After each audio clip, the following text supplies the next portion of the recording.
To yanzu abin da za a yi, ka dauki dutse ka jefi mangwaron ya fado a hannuna. Ka gane ka? Dama uku gare ka, idan baka samu ba kuma zaka sha mari 30. Ga duwatsu na. Hani ba zan yi jifa ba. Ba za ka yi ba?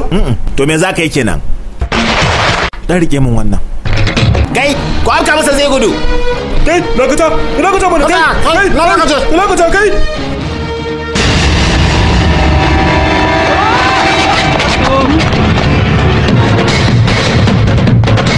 Zai su burbune mu. Bagudu! Wayo!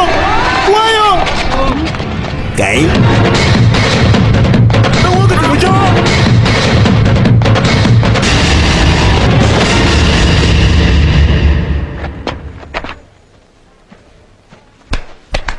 Ga mangwaron nan na baka kamar yadda ka umarta.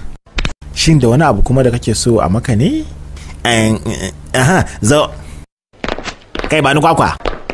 Kaga, ka fasa wannan kwakwar ta hanyar amfani da wannan laujen a cikin daƙiƙa 2 kawai.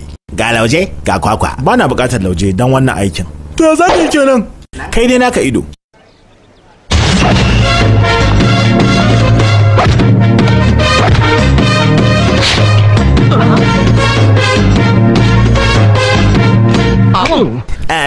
Ya kai ka ɗaye bawon ba tare da kwakwar ta fashe ba. Kaɗan daga ƙarfin hannun ramu kenan. Ƙarfi na yana aiki ne daidai da na seta shi.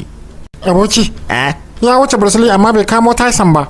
Haka ne, ashe 'yan mata suna tsaye nake ta dizga shi. Ku zo mu tafi ta nan. To amma gaskiya wannan salon naka yayi. To mu a zahirance ba mu muke dizga shi ba, shi ke dizga mu.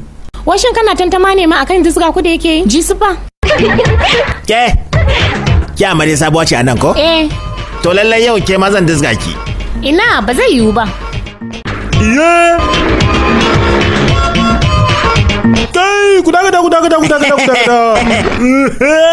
Mu dizgin mu ba sai kina so ba, domin hakkin mu ne. Allah sarki, 'yan mata ba su ji ba su gani ba, ku kyale su mana. Kai ba da kai ba kada ka sa bakinka.